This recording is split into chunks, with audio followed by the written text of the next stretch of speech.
Alright,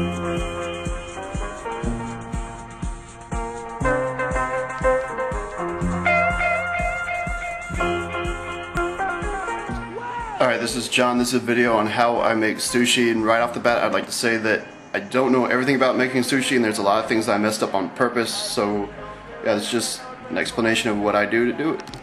I start off by using organic brown rice. Like, I don't like to use the white rice because it takes way too long to wash out. And then yeah, you need the rice, a strainer, and a bowl with like some sort of spoon or spatula or something to mix the rice with while you're mixing it with sea salt, the sugar, rice vinegar, and I add black sesame seed for a little bit of color. And then after you prepare the rice with all that, you go to the board to roll on, a bamboo sheet to actually roll the sushi, nori pads, and then a little bit of clear plastic wrap so things don't get all stuck to your board and whatnot. You know, as ingredients today I'm going to use avocado, jalapenos, cream cheese. Alright, and I use a rice cooker instead of just a regular pot to cook the rice in because they cost about the same and it's a lot easier to use. You just put the rice in there, your desired amount, and then you hit the button to cook it, and that is it. Alright, and right now I'm going to start off with 2 cups of rice, like already in the top of the rice cooker thing. I'm going to go to wash it out, and basically what this entails is just running water through the rice and mixing it up until all the funk has washed out of the rice. It takes a while. This is probably like the longest step out of everything, and like another reason to switch to brown rice also because the white rice can take forever to do this. So yeah, I'm going to do this and then get back to putting it into the rice cooker because I do not have a tripod.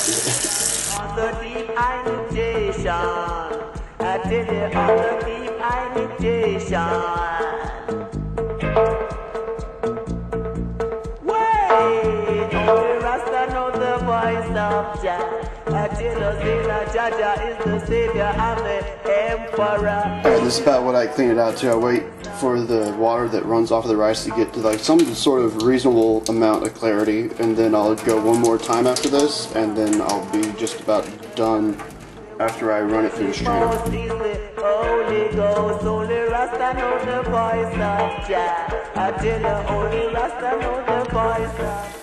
Alright, once again I'm using brown rice in the rice cooker, and to the instructions you usually use a little bit more water because the brown varieties of rice take a little bit longer to cook than the white varieties of rice.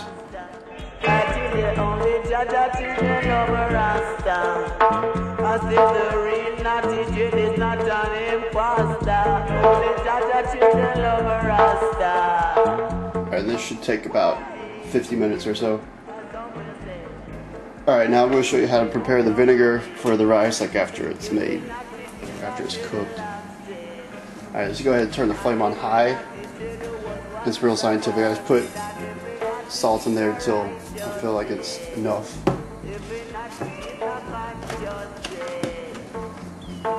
Same thing with the sugar.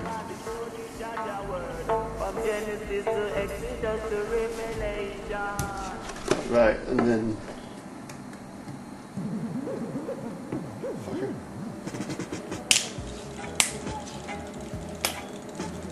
I'd basically just add enough vinegar, or like rice vinegar, to soak up the salt and sugar, and that is it.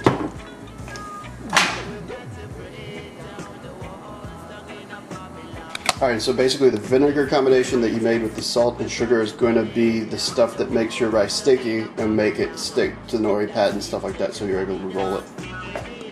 Alright, while the rice is cooking, I typically cut up my vegetables and have everything prepared like for the rice when it's done cooking.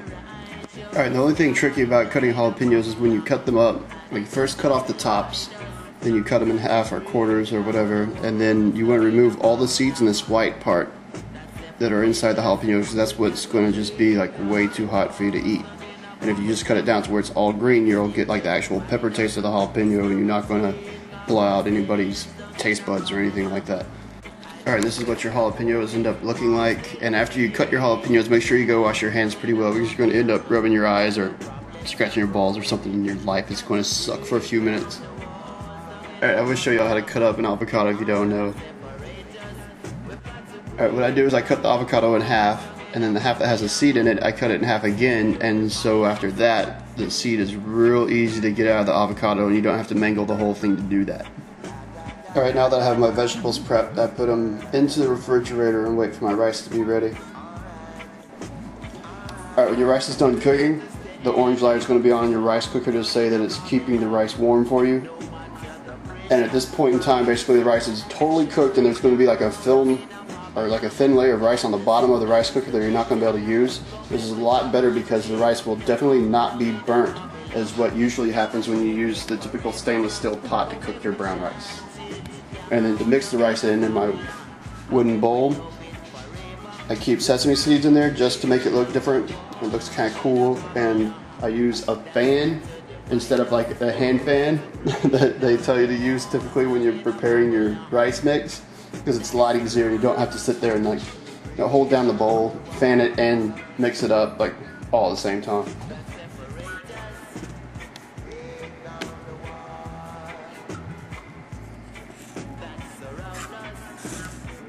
Alright, this is stirred left-handed underneath the fan.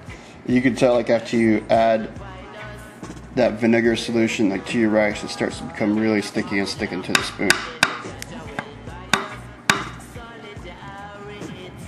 Alright, in this solution I'm going to be dipping my knives in and stuff like that. It's just water mixed with like a little bit of the rice vinegar to keep it from sticking when you're trying to cut up your sushi rolls.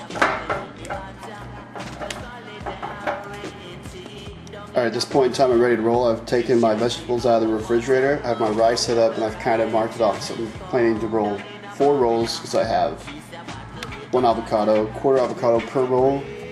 And I get kind of anal about laying everything out because like once you start rolling, you don't want to run around your kitchen with rice and stuff stuck all over you. Kind of silly. And when I do roll my sushi, basically what I do is follow only 1 roll, and that's to keep the shiny side up. And typically other guys will make their sushi roll by cutting the nori in half and using a sheet like this size, if you can see that, to like roll their sushi on, and putting the rice around there and flipping it over and all that other stuff. So basically what I did was switch that so I could roll bigger rolls, and the person that I initially started making sushi for in the first place liked the taste of the nori anyways. So basically I used the whole sheet and I used it long ways and covered like rice up to right here.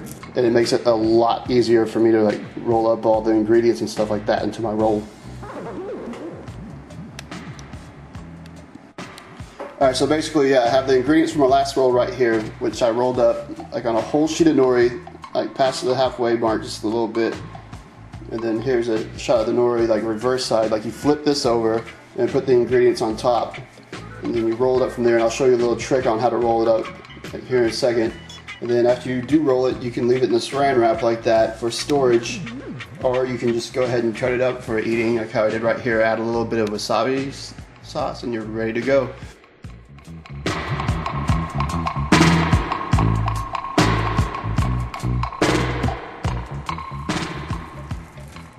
Alright, here's the trick right here. You fold it over halfway, put your bamboo sheet on, and pull it in real tight. And as soon as you get this done like that, you can roll it up however you want. It's no problem.